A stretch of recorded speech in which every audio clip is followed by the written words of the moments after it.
When the first in-house newsletter of Bernie Sanders' campaign landed in inboxes last August, its chief antagonist was neither President Trump nor a rival for the Democratic presidential nomination, but rather The Washington Post and, as the email said, the Washington pundits who are paid by the corporations and billionaires who own the media. Campaigning in Iowa a few days earlier, Mr. Sanders, the senator from Vermont, had accused the Post of withholding positive coverage because of his efforts to raise the minimum wage at Amazon, the internet retail giant founded by the newspaper's owner, Jeff Bezos.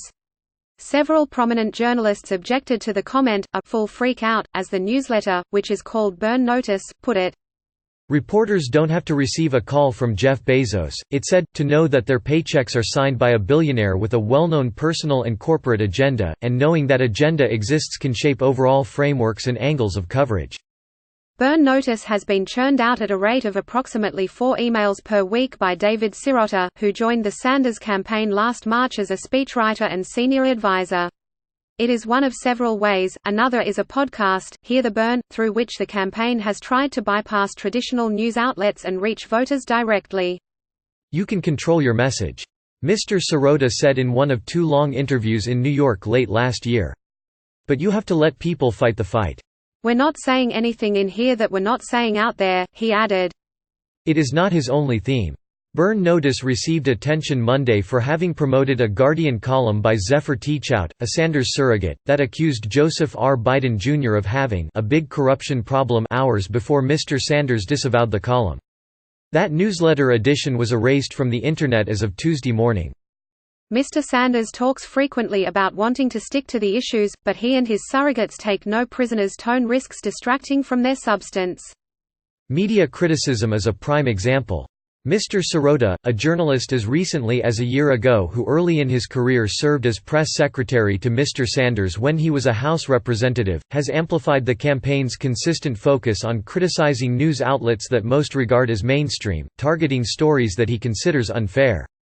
After Mr. Sanders and Senator Elizabeth Warren of Massachusetts tussled in last week's debate over whether Mr. Sanders had told Ms. Warren he did not believe a woman could defeat Mr. Trump, for instance, Mr. Sirota accused CNN of contriving the story, even though the 2 candidates themselves confirmed the disagreement on live television. The media don't want you to be focused on or talking about Biden and his retrograde agenda, he tweeted. They want you to be focused on manufactured controversies. Politicians have long deflected criticism onto the news media, blaming it for not covering them the way they want. But the frequency and tenor of the Sanders campaign's critique is unusual, a can't-miss leitmotif alongside Medicare for All, the Green New Deal, the millionaires and the billionaires. I am not a candidate of the corporate media. Mr. Sanders has said. A particularly visible contributor to this effort is Mr. Sirota, who even while working as a journalist seemed to delight in trolling the media from inside the House. Accepting the 2015 Izzy Award for Special Achievement in Independent Media, it is named for the radical muckraker I.F. Stone. Mr. Sirota spoke of doing hard-hitting investigations at an outlet that allows you to do it, which tend not to be legacy media outlets. But assailing the mainstream media could prove tricky for the campaign. A recent Pew study found that 76% of Democrats believe journalists act in the public interest. Many support what they see as the ferreting out of executive office malfeasance. Mr. Trump, highly unpopular among voters who will choose the Democratic nominee, routinely demonizes the press, labeling it the enemy of the people and attacking individual outlets in strikingly personal terms. I think it's politically naive. Todd Gitlin, a professor at the Columbia Journalism School and a prominent liberal writer, said of Mr. Sanders's press criticism, but also analytically misguided, and overlooking the significance of the investigations that the news media have delivered in the last 3 years. The publisher of the progressive magazine The Nation, Katrina vanden Heuvel, who has endorsed Mr. Sanders's broader media critique, sees the challenge in the senator's approach. I do think it's tricky just to attack media, she said. It works best, she added, when he does it with a humane criticism that millions of Americans are being shorted in terms of the coverage of their own lives and communities. Those associated with the campaign would insist that the Trump critique and the Sanders critique are substantively different. Trump's authoritarian bullying of the media is totally unacceptable and it must be denounced and rejected. Mr. Sanders wrote last year in a Columbia Journalism Review op-ed.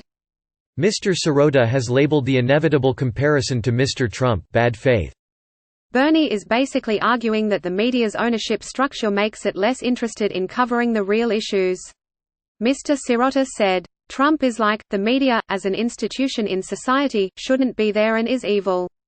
The Sanders campaign features staff members experienced at viewing the mainstream media closely but from the outside, including veterans of Think Progress, a media site that was owned by a progressive think tank, The Intercept, a site co-founded by the journalist Glenn Greenwald whose Washington bureau focuses on the left, and Media Matters for America, a liberal press watchdog. The campaign declined to make several figures available to comment for this article. Mr. Sirota presents the most interesting case. Although he began his career working for congressmen and political institutions, he spent more than a decade as a conventional journalist. He won an award from the Society of American Business Editors and Writers for investigating pension fund management, and shared a second for an investigation into how several prominent supporters of Mr. Trump's 2017 tax law would benefit from one of its provisions.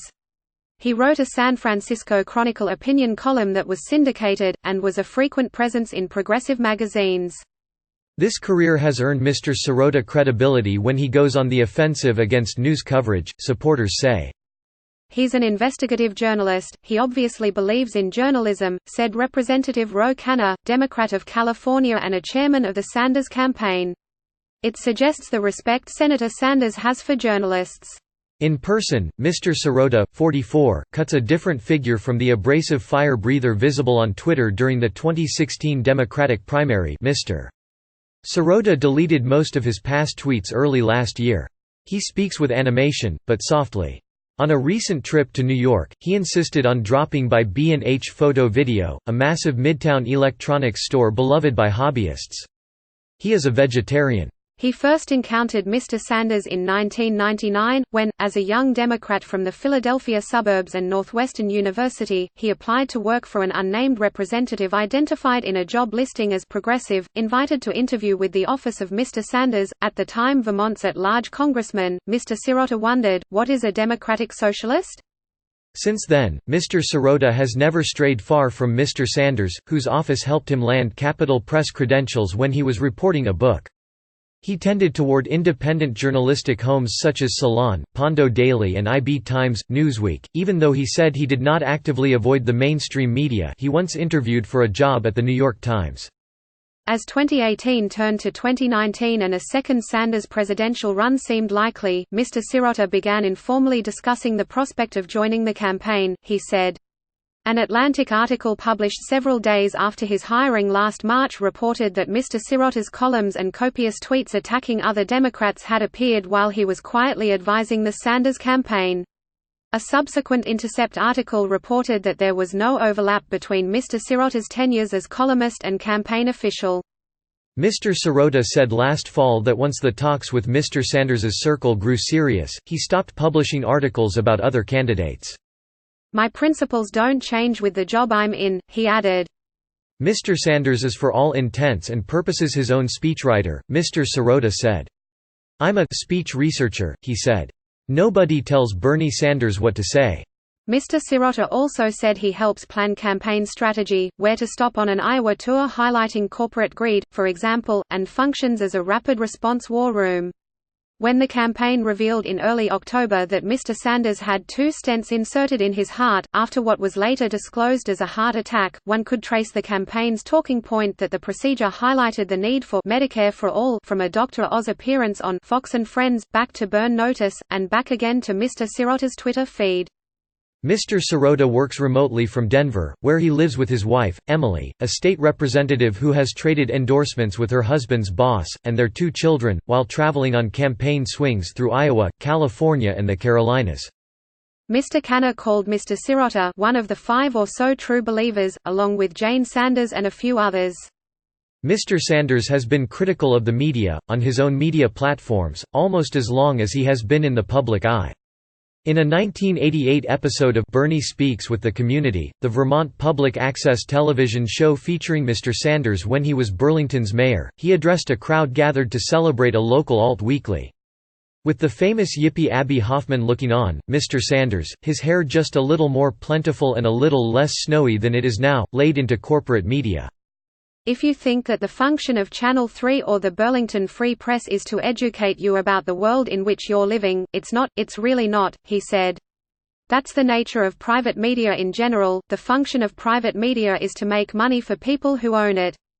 Decades before he ran for president, Mr. Sanders criticized television commercials for Hitlerian attention-grabbing tactics.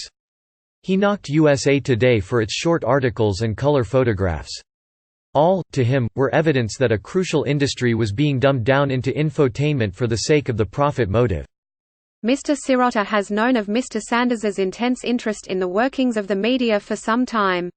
He recalled Mr. Sanders's reading up on the conservative press baron Rupert Murdoch, like a student of how Rupert Murdoch built his empire, 2 decades ago. Mr. Sirota bumped into Mr. Sanders in Madison, Wisconsin, in 2003 at the inaugural gathering of Free Press, a progressive media advocacy group. Rather than ad hoc protests conjured up case by case, Mr. Sanders's complaints can seem of a piece with his critique of American society at large, a dynamic succinctly brought home at a Washington Post event last summer when Mr. Sanders walked on stage and wearily asked, "Is Bank of America really sponsoring this?" It was.